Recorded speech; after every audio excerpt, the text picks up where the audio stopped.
Wanna go dumb, yeah, I need that. We don't give up, where my girls at? Wanna cop this? Louis V bag. Born to slay, I'm counting up, talking to the boss. Keep following my lead, yeah, I got the sauce. It's dripping off me. Forget the cost, your budget is cheap. I'm living so lavishly, get it like me.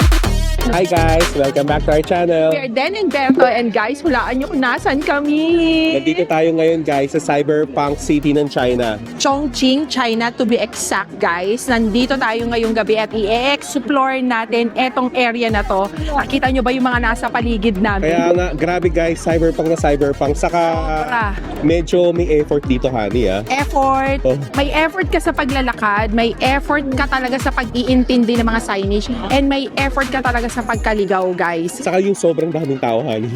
Ligaw, sobrang daming tao, sobrang hindi mo alam kung ano uunahin mo sa dami. As in, lahat ng mga senses mo, sobrang mai-ignite talaga dito, guys. Nandito kami ngayon sa pinaka-base floor ng Hongya Cave. This is, by the way, 11th floor. So, hindi pa to yung pinaka-ground, kaya bababa pa kami. So, from 11th floor bababa, samahan nyo kami. Grabe guys, excited na kami ni Den i-share itong bagong travel series natin dito sa Chongqing. Kaya, guys, tara! So paano ba kami nakarating? Welcome to Cathay Pacific. Ang flight namin ay Manila to Hong Kong and then connecting to Chongqing. Important details, ito yung legroom namin, check. 81 cm seat pitch yan. Patangkad kami ni Berto kaya ito for sure comfortable ang legroom. Nare-recline, check. Shoulder width, check. Table, check. Multiple pockets, check. Power outlets, check. Magazine, check. And yung kanilang entertainment system, check na check. Full service ito guys. May breakfast na kasama. Ang food for today, beef stew and egg. Hello Hong Kong! Dito ang layover for almost 3 hours. So transfer area and then boarding gate na ulit.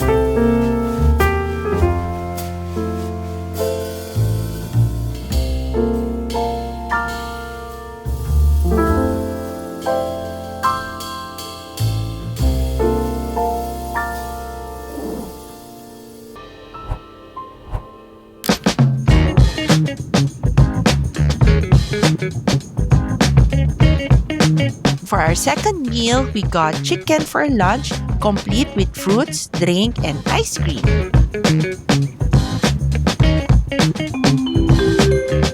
Ni hao, Chongqing! Ang laki din ng domestic airport nila dito, guys. Medyo may simulang nito na. So, alam niyo yon, limited kasi yung English and language barrier is really real. Papunta na kami sa exit. Dito na guys yung car hailing area. Bababa lang dito sa may waiting area nila. Anunsangan. Jacket. Lamig, ang lamig. Nag-download na kami guys ng Alipay. From Alipay, may DT service. Nakakonect na yon. Mamimili kayo ng drop-off location kasi automatic na napipin yung pick-up location.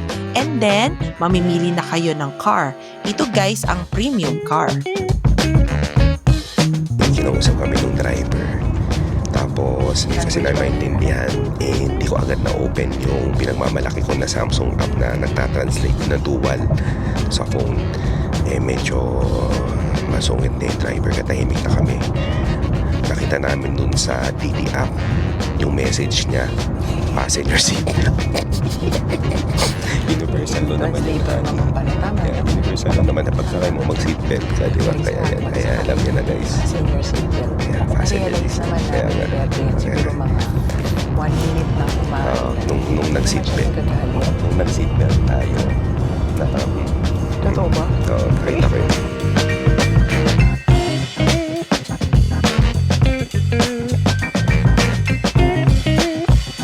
Pinagaba kami somewhere dito guys. Shishi. Doon daw yung Doon? entrance. Baka doon ang Doon entrance. entrance. Baka Ito, dito. papasok kami Tingnan dito sa gilid, guys. 转5号、10号电梯是11楼办理。 Turn left ahead at number 5. Thank you! Thank you. Thank you! Ba't ako nag-aari ka to, Han? Uy! Hindi pa tayo nakakalibrate. Kaya nga, shake kasi, shake. Alam mo, masaya naman tong nako-confuse tayo. May challenge kasi. Yes. Part ng O, tingnan mo nga experience. si kuyang nagde-deliver, naliligaw din siya eh. Bakit? Part ng experience. Tapos walking distance lang to, guys, sa Hongya Cave. Siguro Sa mga lahat. 10 minutes na walk. Ayan, bumababa na. Pag mga naka-Samsung, meron translator. Di ba? Bida ko na si Samsung, baka mapansin tayo ni Samsung Philippines. Ang tawag niya, the interpreter.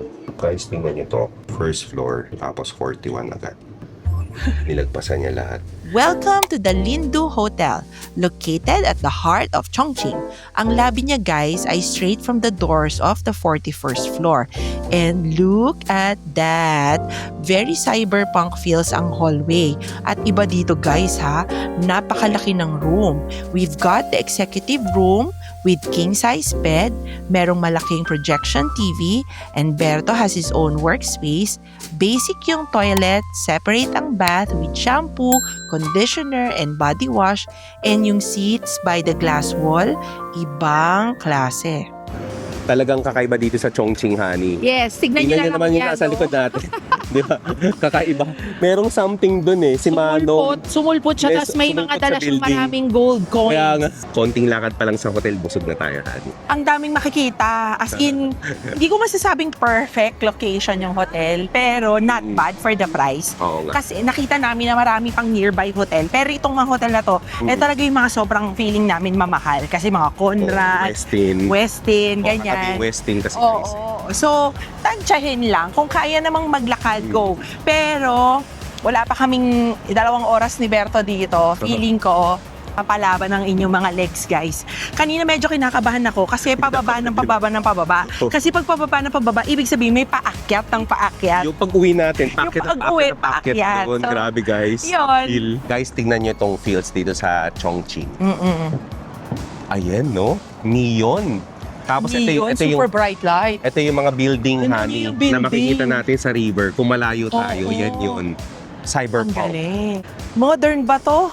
O ancient? Ancient? Ancient. Kasi kahit saan ka magpunta, modern, ancient, tapos basta ganun. Remix. Yeah, remix. Guys, we are nearby Jiefengbei na. This is the financial district dito sa Chongqing.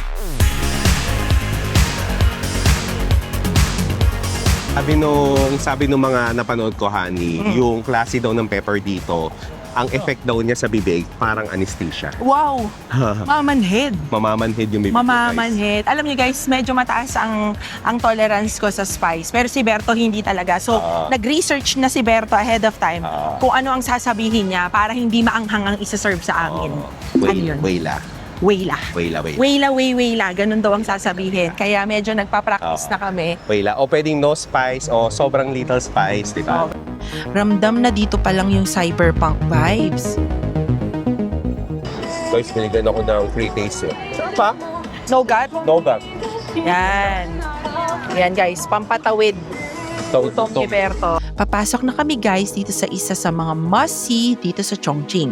Malapit lang ito sa hotel namin, kaya naisip namin na ito agad ang first itinerary on the list na mache-checkan. Guys, nandito tayo ngayon sa Hongya Cave. Yung sa pinaka-tok-tok niya.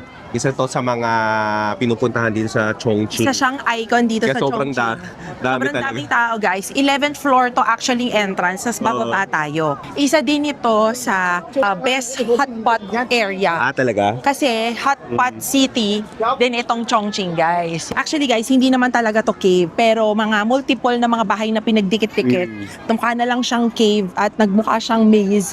So yun guys, masyadong madaming tao pero yan ang beauty of this city. Grabe guys, lobat na ako. Mula doon sa hotel, naglakad kami dito ni Den. Kung tutusin, malapit lang siya sa mapa eh. Oo. Kaya lang 8D city nga kasi siya eh. Madaming Grabe. akyat baba guys. Akyat baba, Grabe slope, talaga. ganun. Let's go. Lakad muna tayo doon. Baka Sige, marami sige. ka pang pwedeng Sige. makainan dyan. Sige. Tara. Dito guys sa Hongya Cave, free lang ito ha. Kaya sobrang daming pumupuntang turista. Like, isa siyang tourist attraction.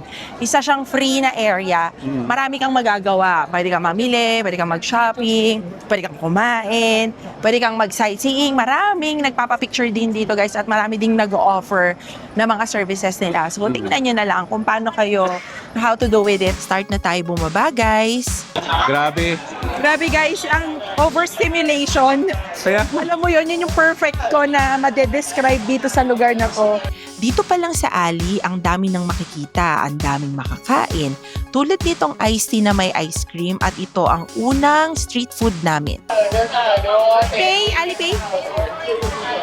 grabe dito sa Hongya Cave, guys. Maximum stimulation ng lahat ng senses. Nakakit kami ni Den bumili. Yung shrimp paste. Wait lang. Be yung whale na, yung whale lang, dami. Be yung whale lang. Shake! Wow, Berto. Eto guys, mushroom and shrimp dumpling. And then eto guys, pork sausage. Guys, Masarap siya pero ang niya. malinan lang siya, guys. Ito na yung pepper. Ayan na. Guys, ito na may mushroom and shrimp paste. Tingnan natin, ha. Ang kuga. Matigas na mga dim-sim. Matigas, guys. Tigas. Oo nga, para siyang dim-sum na matigas. Pinirito nga siya. Anghang guys. Yung pala yung pakiramdam nung pepper na sinasabi, honey. Wayla pa yun na wayla. Wayla. Mga parte ng dila ko, may kakaiba ng sensation. Kaya Wayla. uso dito guys, sobra kahit saan ka magpunta, meron silang milk or yogurt. Kasi pang balance daw talaga ng anghang or ice cream. Oo. Yan. Hi! Hi!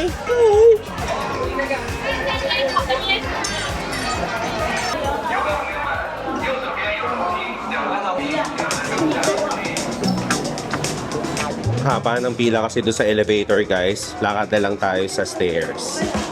Dito na guys, sa gilid kami bumaba. May mga pahingahan naman, pero ang dami talagang tao. Sunod lang kami ng sunod sa flow ng mga tao. At ito guys, makikita na ninyo na super dami. Medyo nakaka-overwhelm na talaga siya sa umpisa pa lang. Pero dahil sa madami kang nakitang view, mga ilaw, mga structures, alam mo yon, aliw na aliw lang talaga kami ni Berto. Well, bilang kami ni Berto ay sanay sa mga chilled itineraries, this one is really an experience for us. So yon, tuloy-tuloy lang yung lakad namin hanggang nandito na kami sa ground floor.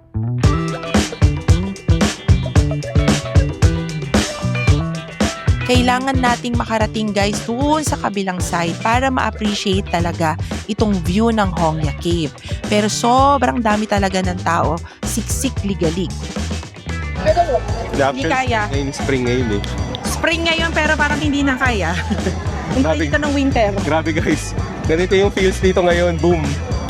Ayan siya. Sobrang wala. Sobrang daming tao. Siguro kasi Sunday. O kaya nga. Sunday ngayon. Di ba guys, chaotic saka confusing. Patay tayo dyan. Walang daanan, han. Kaya iikot ka doon. Iikot tayo. Parang doon pa rin tayo manggagaling sa original. Kaya nga, mali. Mali, mali. Ulit. Doon pa rin, very... Mali. Grabe dito, honey. Very confusing talaga. My God! Oh my God. Oh my God! Oh my God! Papunta sa baba to! Bakit papunta sa baba, honey? Grabe. O, saan na ang daan niya? Hindi, yun. Tatawid na lang tayo doon. Parang ganyan. Grabe guys, confusing talaga. Wala ba tong underpass? Tapos doon na tayo sa taas? Hindi ba to underpass? Hindi siya underpass. Tapos sa kabila ka na. Baka tapos ito sa kabila ka underpass. na labas. Oo. Ayun, Berto. May underpass. Ayan, Oh my God. Guys. Oo nga. Grabe. Diba? Oo. Ayan, oo. Diba? Oo, tama. Kabila na tayo. Ay, oo nga. Ang kulit to. Oo, diba? Swerte ah. Swerte, ha? Grabe guys. Guys, ang swerte Meron nun pala ah. dun sa ilalim. Sobrang toxic. Sobra talagang toxic. Meron pala sa ilalim. Sobrang shortcut. Imbis na aakyat ka, Kaya nga. overpass, underpass, guys, pwede pala hanapin na lang ninyo. Ayun, sabi guys, ang gandang value nun na nandito na tayo sa kabila. O, ayan na. Kaya nga. Oh. Kasi yun ay, Guys, sobrang confusing ng Chongqing. Isang magandang value mabibigay natin sa kanila. Kailangan nilang mag-download ng 2 app. Yes, ang isang app, very important, A-Map. Magana dito guys yung Google Maps. Mic mo baka mawala. Nanggulo pa tayo ng mga picture. Excuse me. Ay, Diyos ko. My God. Grabe. Nakasurvive tayo, may shortcut. Hindi ka dadaan doon sa sobrang confusing na maze na yon. Yun eh, Yung tunay na hindi ka dadaan dyan. Yung shortcut na dinaanan natin kanina. Pababa. Pababa. Grabe. Talagang 8D city tong Chongqing. Honey, first time natin experience sa China. Medyo toxic Kasi guys, nakaka-experience na kami ng crowd sa Beijing Oo. Yung mga super crowd. Pero Yung siyang flat di ba kasi. sa Daban, dapat Sa Dapan, no, dami tao. Pero flat. Pero iba to, ibang level Almost to, flat guys. talaga Parang ano to parang expert level to. oo. Kaya guys, pag bumisita kayo dito, kailangan yun ng mga app. Yes guys, number 1 app, kailangan meron kayo A-Map because hindi gumagana ang Google Maps dito. Tama. And then second, pinaka-importante, Alipay. Kasi yun ang form nila of payment. Sabi nila nag-work daw ang GCash but libre lang naman na mag-download ng Alipay guys and then i-connect ninyo yung credit card ninyo. Sobrang convenient. Saka guys, Download dun sa loob ng Alipay, nandun yung ride-sharing app nila na Didi. Didi, tapos yung Alipay, tapos may map din actually doon, pero I highly suggest downloading the e-map na lang para mas madali. Tama. So eto na ang pinunta namin na view kasama ang mga libo-libong turista dito.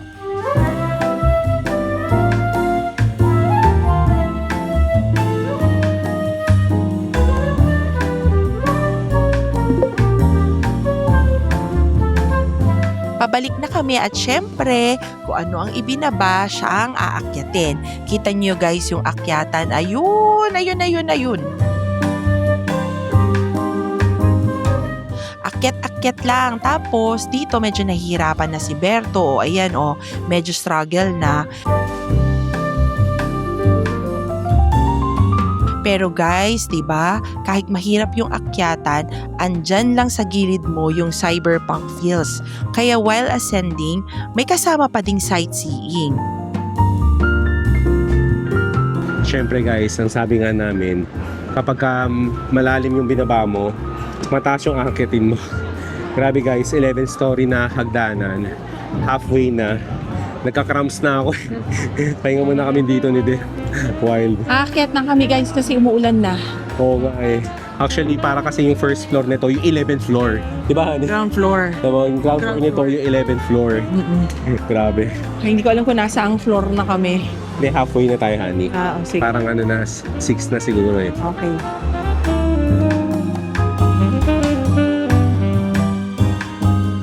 Okay, sa pagod at sa hulas namin ni Berto, feeling namin malapit na talaga kami sa tuktok. Finally, pero... Kala namin guys, yung stairway na kahoy. Kala namin 11 na to kasi flat na Kala, Yung pala, 6 pala. 6 floor Grabe. pa lang. Grabe, 6 floor pa lang guys. So guys, heavy rain. Sino muna kami dito. Grabe guys, hindi na kami nakapag-outro kagabi. Sobrang hirap na makauwi kagabi. Kasi Grabe. sobrang unlimited yung ulan, guys. Kaya nga. Unlimited yung mga hagdan dito. Nakailang cramp si Berto, unlimited na din Nakalimang cramps yata. ata ako.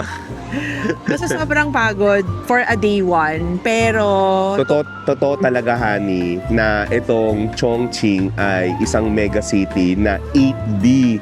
8D guys. 8 dimension yun ha. Grabe. Sobrang, hindi kami makapaniwala na rin. Kasi guys, feeling ko talaga, naka 10,000 step tayo na stairs kahapon daming stairs. Sobrang stairy siya. Oo. Although, accessible naman siya kasi may mga elevator. Pero, sobrang daming tao din na nagpipila dun sa elevator. So, stairs talaga. Stairs talaga kami kahapon. Mangyayari. Walk-in stairs. Ngayon guys, napag-isipan namin yung strategy ni Den. Kung sabi dito sa A-Map na ginagamit nila, wala kasing Google Maps dito guys, A-Map. Kung 7-minute walk, in-taxi na lang natin. Yes, kung like more than 7 minutes, pagka minapa mo, 7 minutes yung walk time, i-taxi mo na lang kasi it's not flat walking. Hindi siya talaga, ano siya talaga guys, parang times 2 na Baguio. Yes, and Grabe talaga. yung Didi, sobrang mura. Oo. Hindi naman siya super mura, pero Mas mura. para dun sa Oo. pagod mo ng Tama. lakad, ligaw, and then kung ano-ano pang mabibili mo along the way, di ba? Mag-Didi ka na lang. Or Kaya mag-taxi, marami ding mga taxi dito, guys. Saka maraming option doon sa Didi. Pwede Yes. basic, Economy. tapos pwede Oo, premium na. premium. Marami pa tayo guys, susunod na mga video dito sa ating Chongqing Travel Series. See you our next video! Bye!